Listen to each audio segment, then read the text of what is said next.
my name is Patience, and on Wednesdays I do deep dives into topics that I find interesting. And today I want to talk about the women who seem to be infatuated with serial killers. There are some girls who are swooning over serial killers like Ted Bundy and stuff, and absolutely no, I will not hear you out. But this has made me want to do a video on this topic in general because honestly, I think the women who are obsessed with serial killers are just as interesting as serial killers themselves. You know, like, why is there a minority of women who become infatuated with serial killers?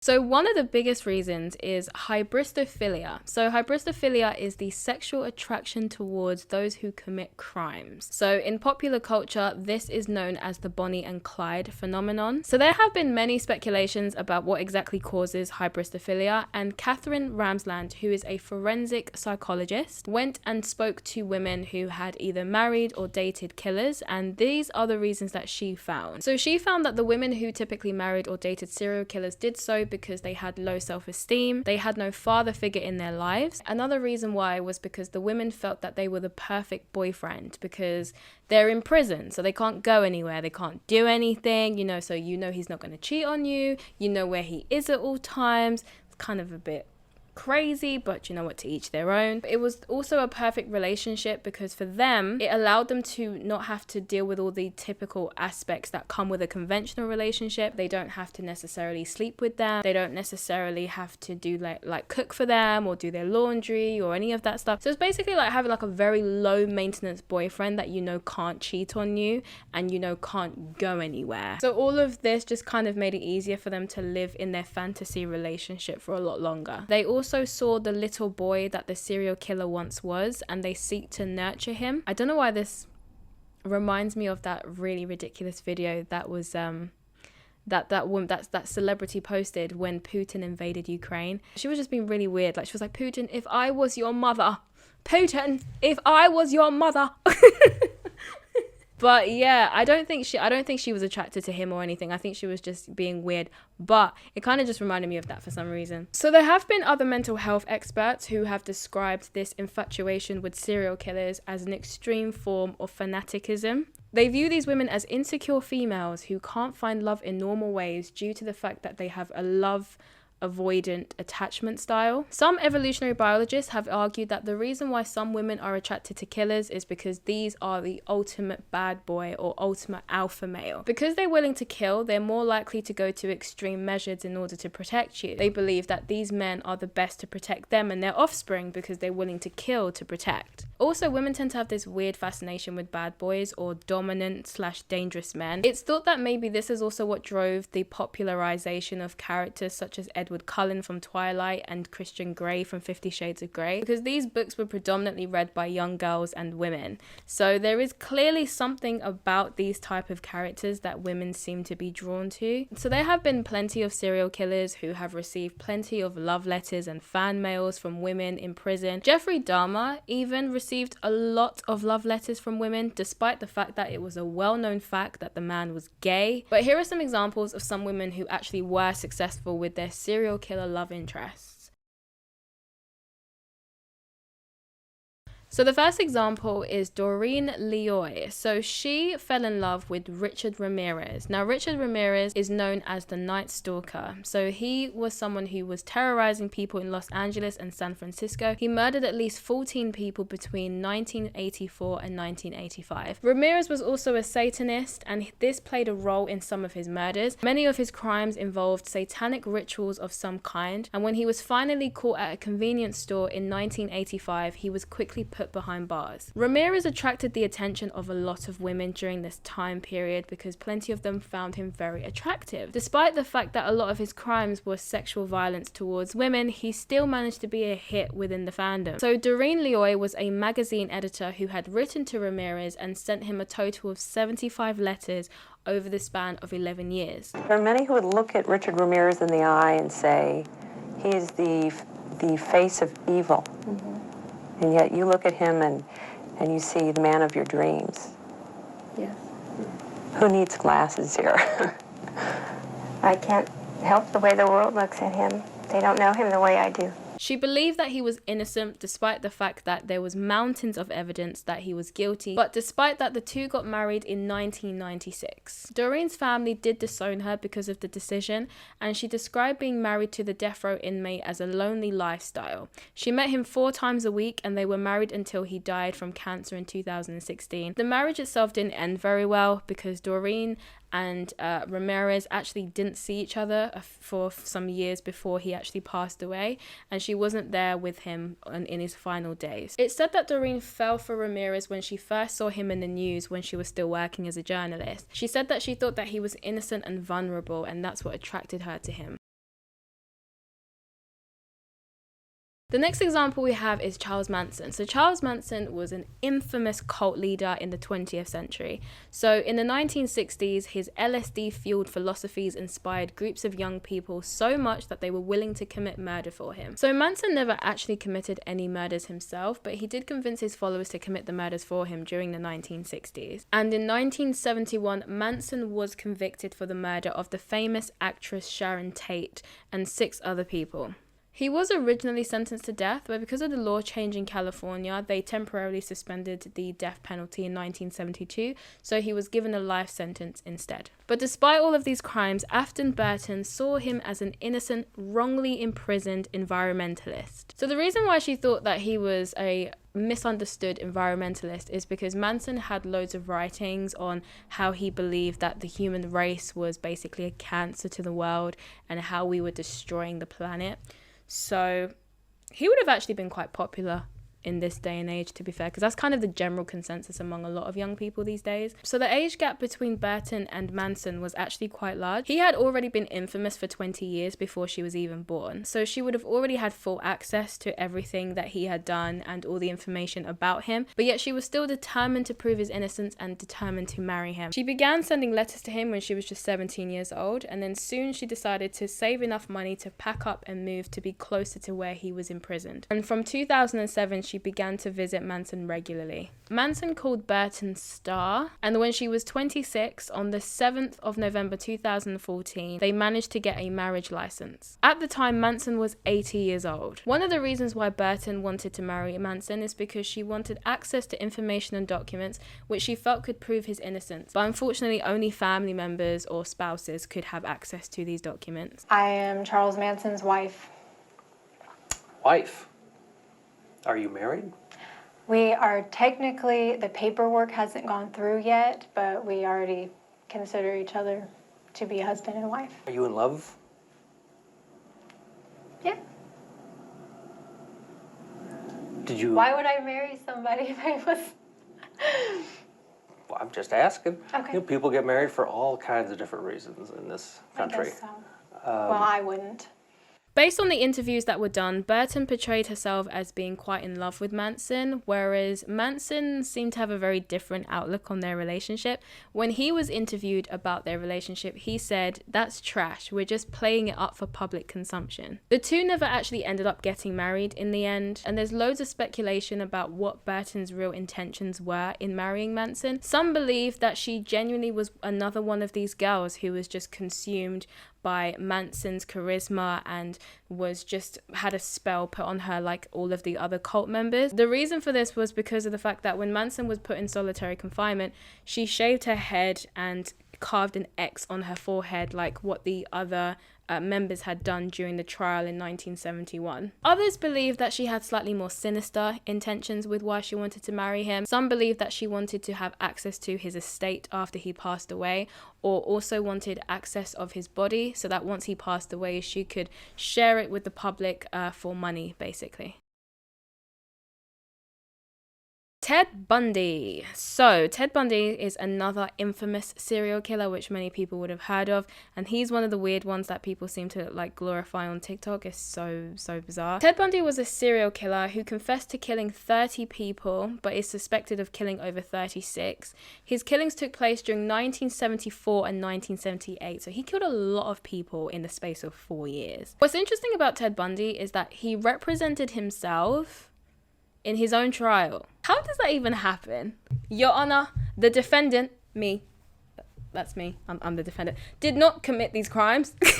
Ted Bundy managed to represent himself despite the fact that he did not even have a law degree. He did study law temporarily at college, but he dropped out before he could even complete his undergraduate degree. So how he even managed to still represent himself is something else. But people who were present at the trial said that despite the fact that he was severely underqualified to do so, he didn't actually do too bad of a job. Clearly not good enough, because he still ended up in prison. But when Ted Bundy was on trial for kidnapping and murdering a 12-year-old, Carole Ann Boone not only had a relationship with him, but she also agreed to marry him. And the way in which he proposed to her was very scandalous, because he literally did it in court. So because he was playing his own lawyer, you know, as you do, he was questioning her at the stand.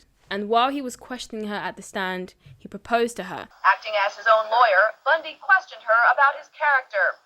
She said he's a kind, warm, patient man, a very positive part of her life. Then the convicted man popped the question. Will you marry me? Yes. And I do hereby marry you. He went on questioning Boone. The prosecution called the marriage proposal a charade and asked the jury to consider the timing of the announcement.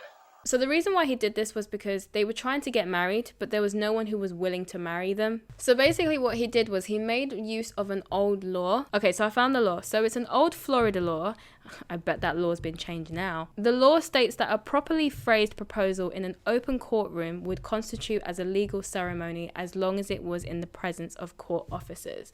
So that's how Bundy was able to marry her, despite the fact that they weren't able to get any ministers who would agree to marrying them. Bundy and Boone met whilst they were working together in the Department of Emergency Services in 1974. So by day, Bundy was helping authorities search for missing women, and by night, he was the person making the women disappear. Bundy and Boone also had a child together, which people are still confused as to how that was possible, because what's the word? Constitutional visits? Is it? Is it that one? I don't know. Though hopefully you know what I mean. But those visits where you're allowed to be like in a room alone together.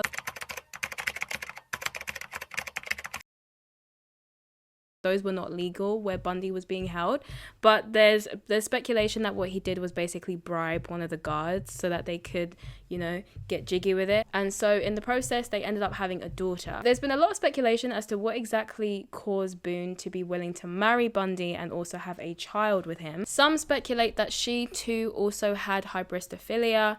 Others argue that she genuinely believed that Bundy was innocent. Boone was very loyal to Bundy, testifying for him in court and visiting him very regularly in prison. She defended him fiercely despite the overwhelming amount of evidence that supported the fact that he did commit the crimes. Bundy was sentenced to death on the electric chair. No one has really heard from his daughter or Boone since they took off. She apparently just kind of took her daughter and just went completely into hiding. No one knows where they are, what happened to them. And which I kind of respect, to be fair, because, you know, the daughter didn't sign up for this. Okay, so the last thing she should have is people knowing who her dad was and just not allowing her to have any form of normality. So, but that's the story of those two. So Oscar Ray Bolin, so he was a sexually violent serial killer who kidnapped and murdered women. Why do these women go after men who have been violent towards women? You know, like hybristophilia is the attraction to people who do crimes, right? It could be any crimes. Like, why are they not attracted to the men who, I don't know, stole something at Tesco's? It's so weird, so bizarre. But anyways, Oscar Ray Bolin, he committed his crimes in Tampa, Florida, and despite this, he attracted the attention of Rosalie Martinez. Rosalie Martinez was a woman who appeared to have it all. She was married to a prominent Tampa attorney, and she also had 4 daughters. Martinez not only was well off, but she was the matriarch of a loving family. She seemed to have it all, but something made her go, I'd rather have the serial killer in prison. That's more a bit of me. Do you know what I mean? And this is what she said. She said, I wanted to break out. I wanted to be loved like I'd never been loved before.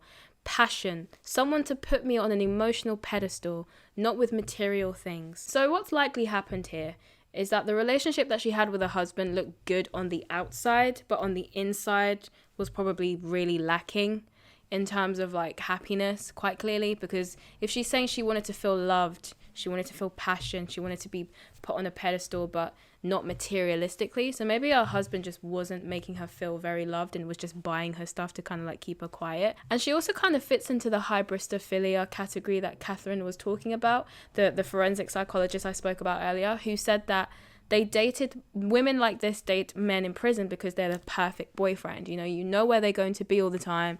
You can live the fantasy in your mind of what relationship you have because you're not actually physically together. So it seems as though that was her attraction to him.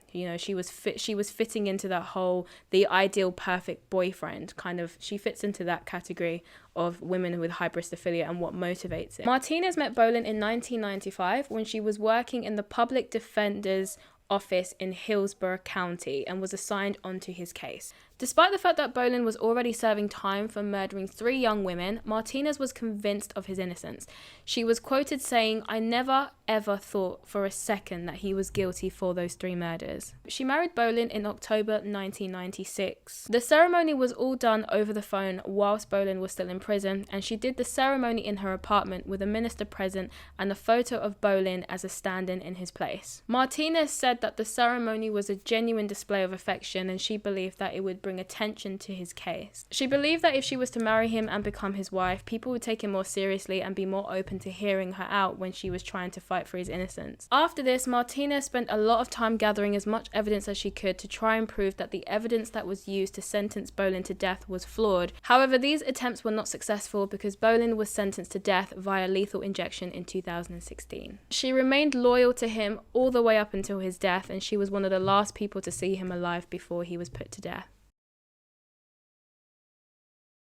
Hybristophilia has been displayed within popular culture. One of the best examples of this is Bonnie and Clyde, hence why it got its nickname Bonnie and Clyde syndrome. In the film Bonnie and Clyde, Bonnie was attracted to a violent man, and it's believed that this was because she herself had hybristophilia, as Clyde was an armed robber who was rebellious, charming, and devious. He's described as someone who understood the law but just saw himself as living outside of it. Another example of hybristophilia is from the 2012 film The Paperboy. Nicole Kidman played the role of Charlotte Bless. Charlotte Bless lived in Alabama, and she fell in love with a man named Van Wetter, despite never meeting him in person. She would write to multiple men in prison, but this one was the one that she seemed to develop a connection with. Another example of hybristophilia within popular culture is Britney Spears' song Criminal. So the way Britney writes the song is as though it's a letter to her mother, and she's describing how she's fallen in love with a dangerous criminal. Within the song, she also details how he owns a gun and kills for fun,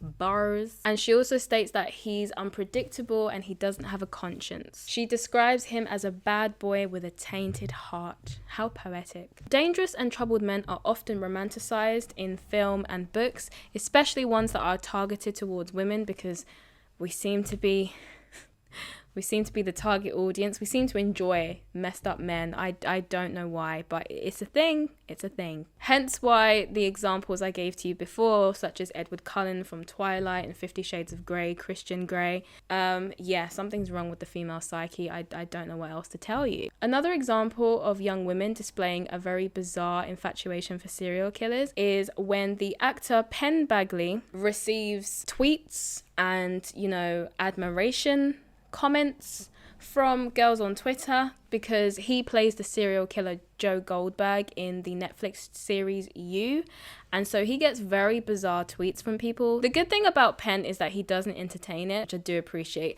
I think he's quite creeped out and freaked out by the entire thing, to be quite honest, which I completely understand because I would be too. If you're playing like a really crazy deranged person on TV and people are like finding that sexy, that is kind of scary. Because of all of this glamorization and infatuation that women seem to have with these kind of dangerous characters, it's kind of led to the conversation around the idea of, is it a good idea to have attractive actors playing dangerous men? For example, there was a lot of controversy when Zac Efron took on the role of Ted Bundy in the 2019 film Extremely Wicked, Shockingly Evil and Vile. There were people who found it quite problematic because, one, Ted Bundy doesn't really look like Zac Efron, at all. So what people felt like they were doing is that they were deliberately hiring Zac Efron because people find Zac Efron attractive. But what I think they were doing is just hiring someone who our generation would find attractive so that we could understand how the women at the time who found Ted Bundy attractive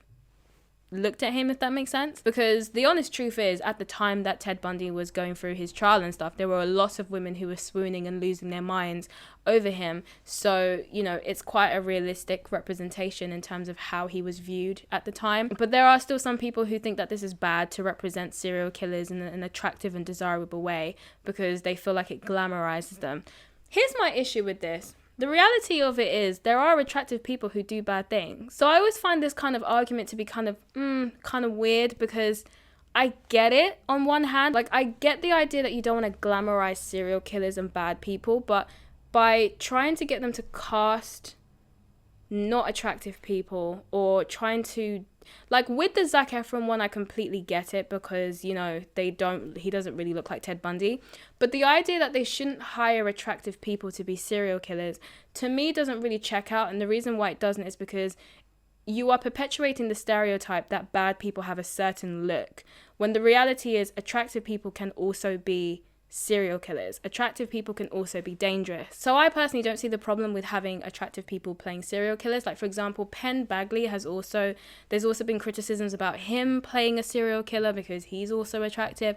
But the thing is, it's like, serial killers can also be attractive, and if anything, it's kind of good to let people know that bad people come in all different shapes, sizes, looks, etc. Because we need to break this kind of assumption that attractive people are more trustworthy, or that attractive people are less likely to do bad things. Because I'm pretty sure with Ted Bundy, it was a lot easier for him to get his victims because he was deemed attractive at the time. When you perpetuate this idea that bad people look a certain way, when you have someone who's committed a bad crime but they're attractive, people are like, nah, he couldn't have done that. He's innocent. There's no way. He doesn't look like a killer, you know, when really there is no look of a killer.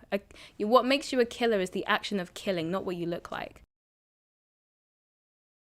So in conclusion, what is attracting these young women to these serial killers? It seems like the most common likely cause is the hybristophilia, you know, to some degree. I don't know if hybristophilia is like on a scale or what.